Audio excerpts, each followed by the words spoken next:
Greetings. Let's see Shelley's The Another Poem, Ode to a Skylark.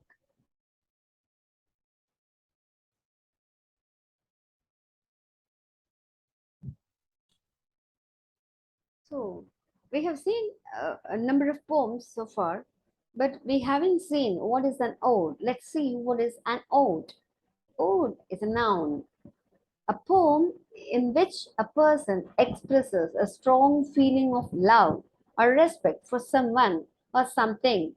Uh, we can say that ceremonious lyric poem on an occasion of dignity in which personal emotion and universal themes are united. Okay, that is what we can name it, call it ode. The form is usually marked by the exalted feeling and style, varying line length and complex stanza forms. The term ode derives from a Greek word alluding to a choric song, usually accompanied by a dance. Okay, now we can see the poem Ode to Skylark. The long poem, 21 stanzas of 5 lines each, total of 105 lines, and meter is A, B, A, B, B. And Ode to Skylark is published in 1820.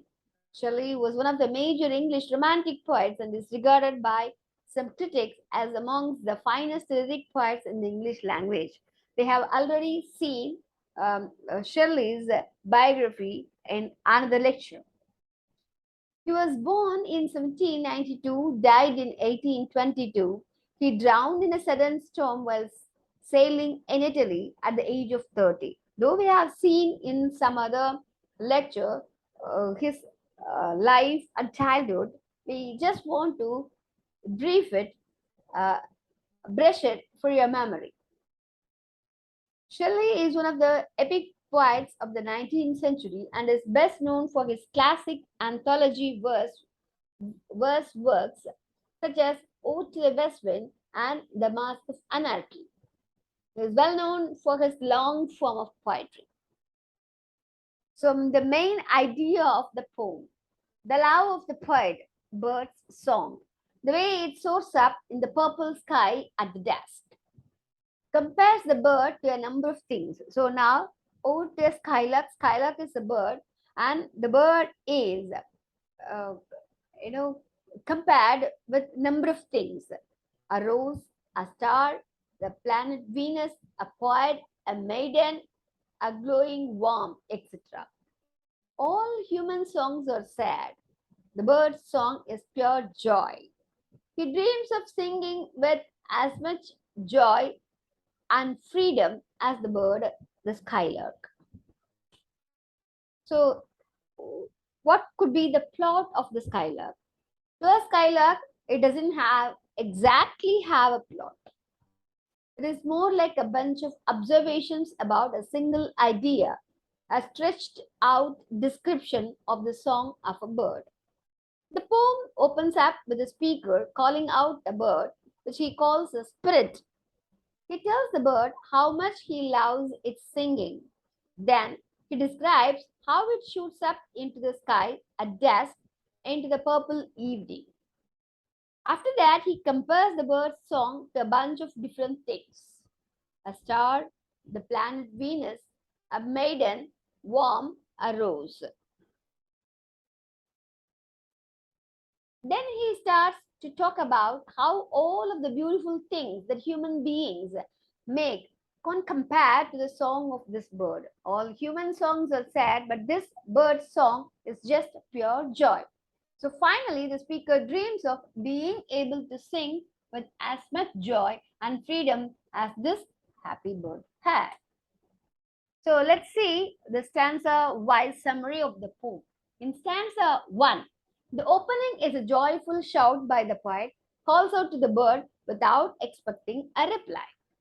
This is called an apostrophe. So we have seen what is apostrophe in a different poem. Now again, the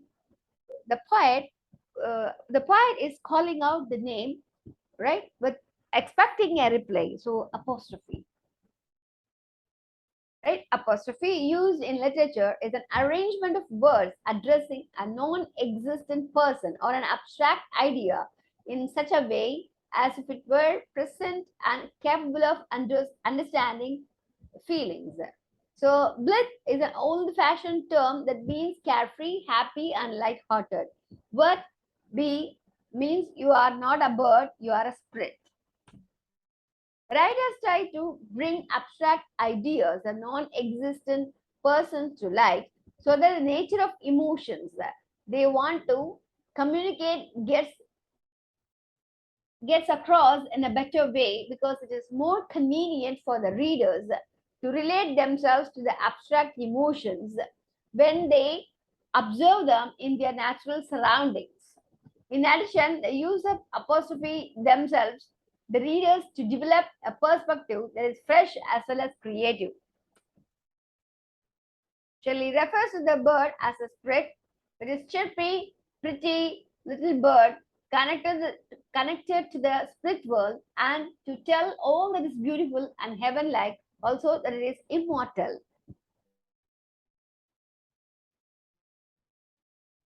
It is one special supernatural bird. Sings out from its heart, says that the song is beautiful. The form, the word heaven, the letter H suggests that there is something holy about the bird. The bird's song fills the persona with the delight that asks for him or beyond words and inspires him. Nothing is better than the song, but it is mystical.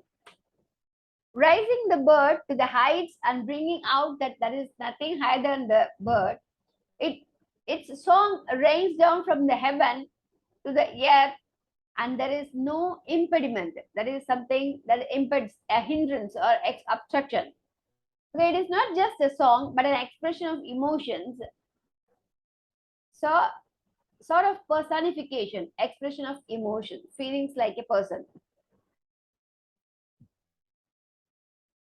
Profuse, plentiful, copious, giving or given freely and abundantly, extravagant. Strains, pieces of music, passages of melody, under-mediated, not planned and though out in advance, not planned beforehand, spontaneous.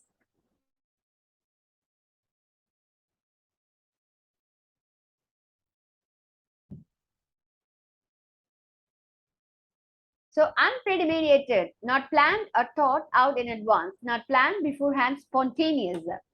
The poet goes on to say that the bird sings a lot of improvised, to invent, compose, or perform with little or no preparation, unpremeditated.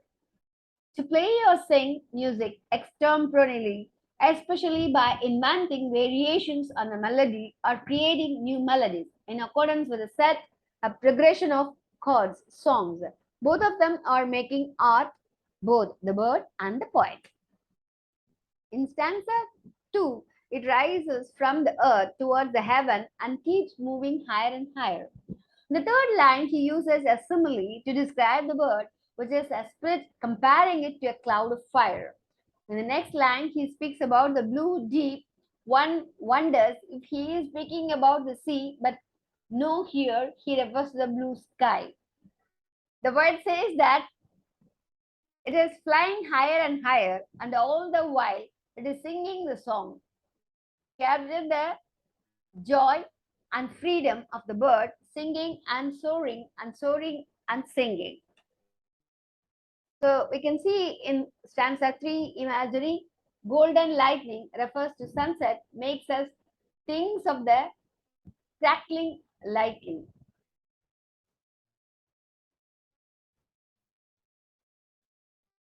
Sun, sunken sun, it is sunset and the golden light is coming from there, a beautiful sunset lighting up the sky. Alliteration, sunken, sun, S and S. He talks about the beauty and brightness of the sky and how the sun, when it sets, can fall below the clouds and brightens them from below, and the sky looks beautiful. Stirs our emotions, and in such a surrounding, the skylark can be heard singing a melodious song in itself.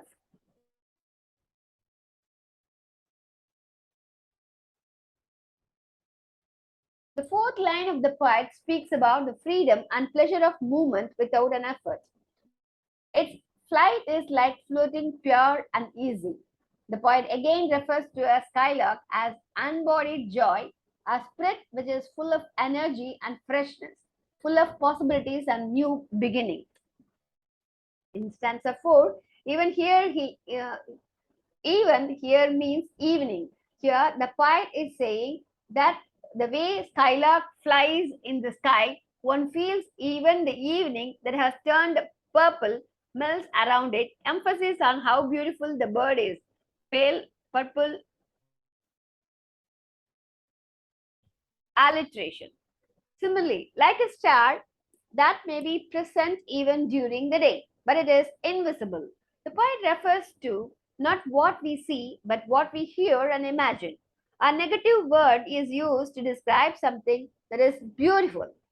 Shrill delight, to emphasis on the beauty of the song. So in stanza 5, metaphor, a comparison of the sound to the arrows. Here the keen, the word sharp, metaphorical arrows raise beams of light that comes from the silver sky. Metaphor, beams from intense lamp. The silver sphere here is the morning star. The Venus, a reference to the sun's dusk. And the silver sphere, Venus, the morning star, the bird is free and unlike a human, is it liberty to sell, liberty to do, go where it wants. The poet is jealous of the freedom and liberty of the bird to travel where and when it is possible.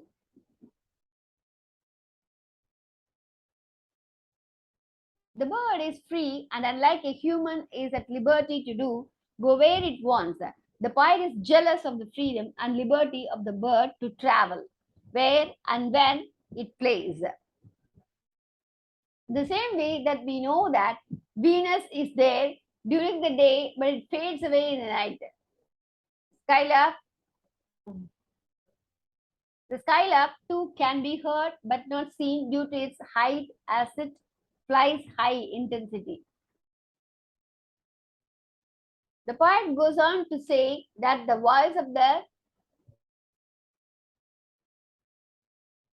poet goes on to say that the voice of the skylark is very powerful. It can be heard both the earth and the sky.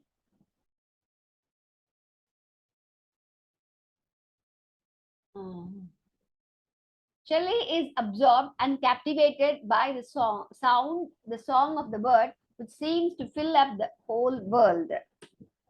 He goes on to compare the song to the night sky, and the moon shines its light on a single cloud that there is, though the light of the moon covers the cloud and the poet.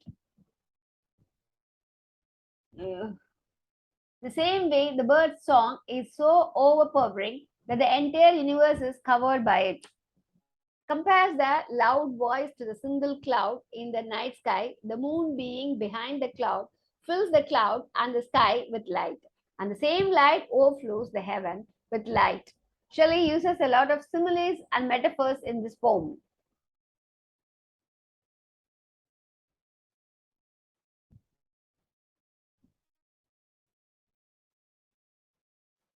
The song of the skylark is so amazing, so mysterious that we cannot find any comparison.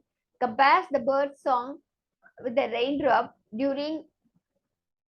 raindrops coming from the rainbow cloud, then goes on to say, as compared to the bird's song, they are coming. The rain of melody is better than the mutual. The rain of melody is better than the actual rain. The man is not as bright, as colorful, as melodious as the song of the skylark. A metaphor. Melody cannot is in rain. Stanza 8 compares the skylark to a poet. The next four stanzas, the poet is using simile, comparing the skylark's song to the light of thought, open of the poet, soothing love of the maiden in a high power, existence of a low, warm, golden area of a rose.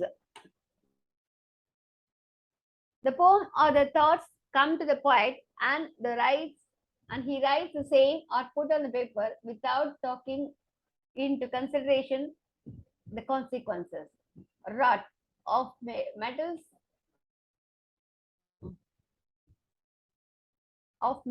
beaten out or shaped by hammering, made or fashioned in the specified way. The poetry is written about invitation and call for the same. Here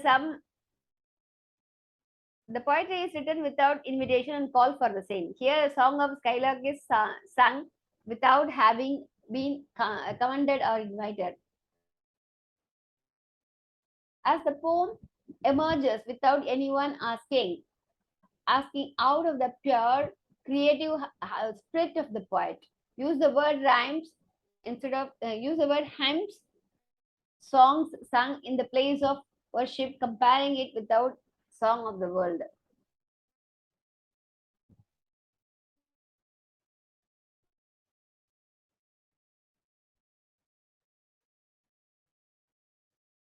The poet uses poetic comparison to bring out the beauty of the song of the Skylark.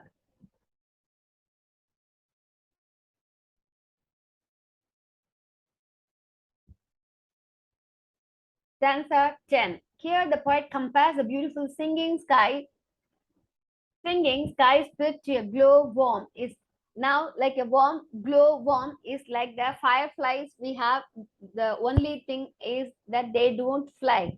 Notice them at night, maybe in damp little valley, a dell of dew. The speaker is fascinated with things in nature that make beautiful songs or sights, even though they know no one is watching when they are unbeholden. Also, he so physically puts it.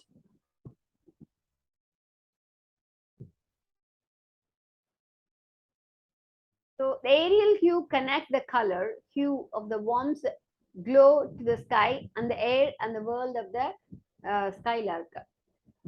Like the faraway skylark, this little worm makes the wonderful things happen even when it can't be seen itself. It is covered and flowers and grass are hidden from the ground.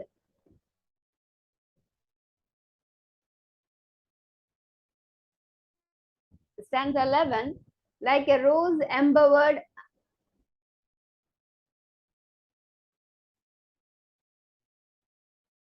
This one compares the skylark to a hidden natural beauty.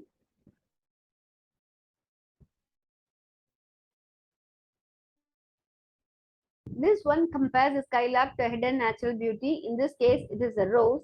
The flower's loveliness is cradled and covered up by by its leaves. We can't see.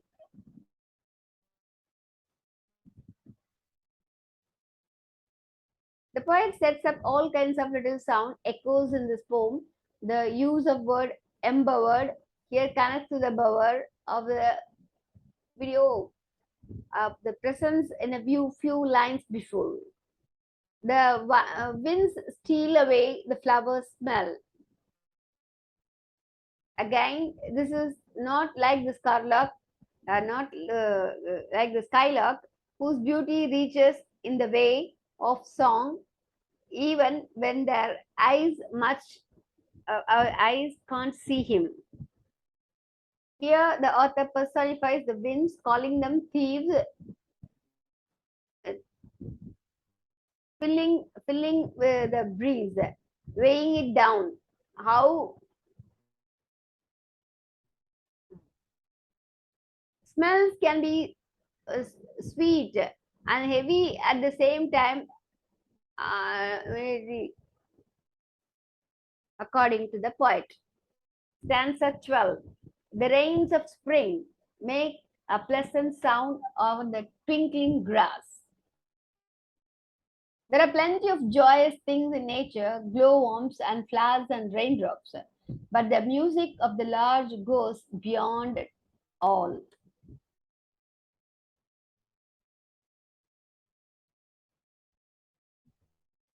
This is a shift in the poem, a moment where the speaker shifts his tone and his strategy. Just like an old, just like an first Uh, he talks directly to the bird, that is apostrophe. The speaker is looping back to comparing the singing of the bird to poetry. In earlier paragraph has compared it to poetry.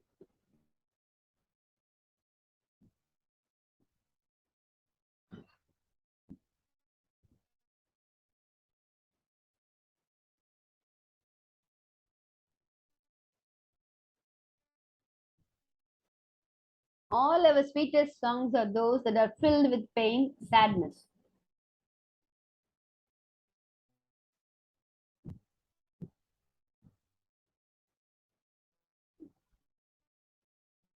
The speaker is trying to imagine a kind of song, a kind of poem that would push beyond the normal human limits, that would allow him to feel and write and sing fully as well. Thank you very much.